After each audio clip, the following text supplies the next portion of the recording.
ሰላም እንደምን አላችሁ የዚህ የዩቲዩብ ቻናል ተከታታዮች። ይህ በፕሮጀክት ማኔጅመንት ዙሪያ ላይ አተኩሮ ገለጻ እያደረግኩ ወደ እናንተ የማስተላልፈው ትምህርታዊ ፕሮግራም ነው ወይም ትምህርታዊ ገለጻ ነው።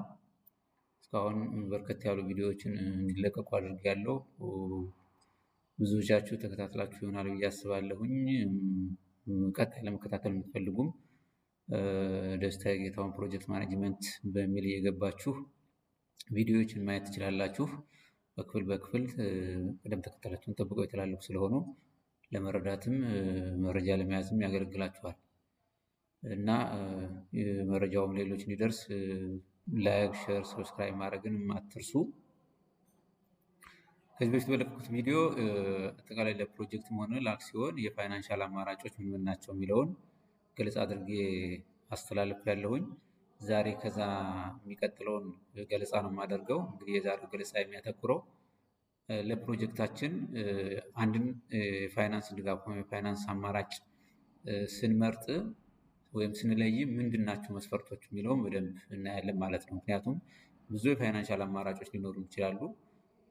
ግን እነዛን የፋይናንሻል አማራጮች ስንመርጥ ምን መስፈርት ነው መከተል ያለብን የሚለውን ነገር በደንብ መረዳት ያስፈልጋል። ምክንያቱም እያንዳንዱ የፋይናንስ አማራጭ የፋይናንስ ተቋም የራሱ ነው የሚያስቀምጣቸው አሰራሮች፣ ህጎች፣ ቅድመ ሁኔታዎች ይኖራሉ እና ያንን ታሳቢ አድርገን ነው ለፕሮጀክታችን የሚሆነውን ፋይናንስ የምንመርጠው ማለት ነው። እና እነዚህ አማራጮች ምንድናቸው የሚለውን በአግባቡ መረዳት ያስፈልጋል ማለት ነው። እንግዲህ የፕሮጀክት ፋይናንስ ምንጭ ሲመረጥ የተለያዩ መስፈርቶችን ያስቀምጣል። አንደኛው ወጪ ነው። ራሱ እንደ ፋይናንስ ምንጭነት የምንወስደው ወይም የምናገኘው ገንዘብ ራሱ ወጪ ይኖረዋል። ለፕሮጀክት ስራችን የምንወስደው ወይም የምናገኘው ገንዘብ ራሱ ፋይናንሱ ራሱ ወጪ ይኖረዋል። የፋይናንስ ምንጩ የሚያስከትለው የራሱ ጠቅላላ ወጪ ይኖረዋል። ለምሳሌ ይሄ የወለድ መጠን በራሱ ወጪ ነው። በብድር ከሆነ የምንወስደው ለምሳሌ ወለድ ይኖረዋል። ያ በራሱ ወጪ ነው፣ አንድ ኮስት ነው። የአገልግሎት ክፍያ ይኖረዋል ያንን ፋይናንስ ለማስጨረስ። እንዲሁ የማስተዳደር እና ሌሎች የተለያዩ ወጪዎችን ያካታል። እነዚህ በራሳቸው ኮስት በደንብ መታየት አለ። የትኛው ፋይናንስ ነው እነዚህ አነስተኛ ወጪዎች አሉት የሚለውን ነገር መውሰድ ያስፈልጋል። ስለዚህ ይህንን ኮስት ስናስብ የምናገኘው ወይም የምንመርጠው የፋይናንስ ምንጭ ወጪው የወለድም ሊሆን ይችላል፣ የአገልግሎትም ሊሆን ይችላል፣ ሌሎች ተያያዥ ወጪዎች አነስተኛ መሆን መቻል አለበት እና ዝቅተኛ ወጪ ያለው ፋይናንስ ምንጭ በአጠቃላይ ለፕሮጀክታችን ወሳኝ ነው። ከፍተኛ ወጪ ያለው ፋይናንስ ምንጭ ከሆነ ግን ራሱ ሌላ ዕዳ ውስጥ ስለሚከት እና ወጪው አነስተኛ የሆነ የፋይናንስ ምንጭን እንመርጣለን ማለት ነው እና አንደኛው ኮስት ነው። ሌላው ተለዋዋጭ ነው። የዚህ የፋይናንስ ምንጩ ተለዋዋጭነት ወይም ፍሌክሲቢሊቲ ምን ይመስላል የሚለው ነው። ፋይናንስ ምንጩ ከፕሮጀክቱ ሁኔታ ጋር በቀላሉ የሚስማማ መሆን አለበት። ከፕሮጀክታችን ጋር በቀላሉ የሚስማማ መሆን ይቻላል አለበት። የዚህ የፋይናንስ ምንጩ ሆኖ የሚያገለግለን የፋይናንስ አሰራር ማለት ነው። ስለዚህ የጊዜ ብድር ለምሳሌ ተርም ሎን የምንለው በተለምዶ የመክፈያ ጊዜና ውሎቹ የተወሰኑ ስለሆኑ ተለዋዋጭነታቸው ዝቅተኛ ነው። ፍሌክሲቢሊቲ ያለመሆን ሁኔታ አለ። በተለይ የጊዜ ብድር ተርም ሎን የምንለው ፍሌክሲቢሊቲው አናሳ ነው።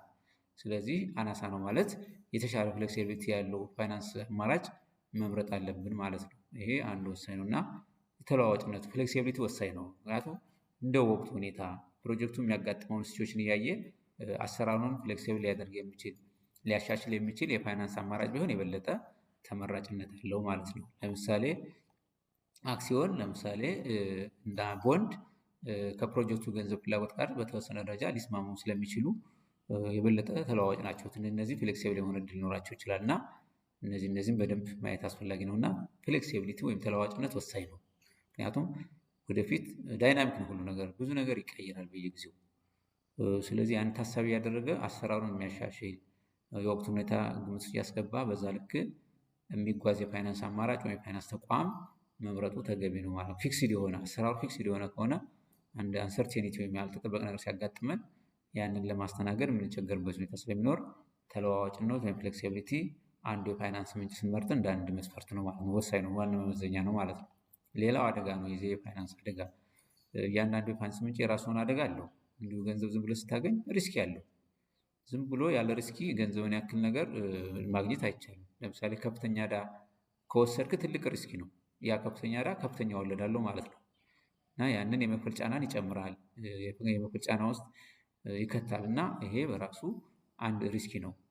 ከፍተኛ ገንዘብ ስትወስድ ይህን ታሳቢ አድርገን መውሰድ መቻል ያለብህ፣ አለበለዚያ ሌላ ተጠያቂነትም ሌላ ጫናም ስለሚያመጣ ማለት ነው። ስለዚህ የፕሮጀክት ፋይናንሳችን አደጋና ሪስክ በሚቀንስ መልኩ መሆን መቻል አለብን። ሌላው ቁጥጥሩ፣ የፋይናንስ ምንጩ በፕሮጀክቱ ባለቤትነትና በውሳኔ አሰጣጥ ላይ የሚያመጣውን ተጽዕኖ መገምገም ያስፈልጋል።